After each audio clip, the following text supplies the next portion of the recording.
रक्तवर्णं दिनकरवदनं तीक्ष्णदंष्ट्राकरालं रं रं रं यतेजं गिरिचलङ्करं कीर्तिपञ्चादिवक्त्रम्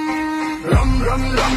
राजयोगं सकलशुभनिधिं सप्तभेतालभेदं रं रं राक्षसान्तं सकलदिशयशं रामदूतं नमामि हं हं हं खड्गहस्तं विचित्वरहरणं वेदाङ्गदीपं गं गं खड्गरूपं त्रिभुवननिलयं देवतासु प्रकाशहं खं खं कल्पवृक्षं मणिमयमकुटं माया स्वरूपहं खं खं कालचक्रं सकलदिशयशं रामदूतं नमामि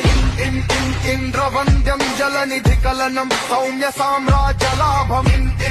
सिद्धयोगं नतजनसदयम् आर्यपूजार्चिताङ्गम् सिंहनादम् अमृतकरतलम् आदि अन्त्यप्रकाशम् चित्स्वरूपं सकलदिशयशं रामदूतं नमामि साक्षिरूपं विकसितवदनं पिङ्गलाक्षं सुरक्षं सत्यगीतं सकलमुनिस्तुतं शास्त्रसम्पत्करीयं सामवेदं निपुणसुललितं नित्यतत्त्वं स्वरूपं सावधानं सकलदिशयशं रामदूतं नमामि द्वितीयाजनयस्तोत्रं समाप्तं सूक्ष्मावतारम् अन्तरात्मं रविश्चिनयनं रम्यगम्भीरभीमम्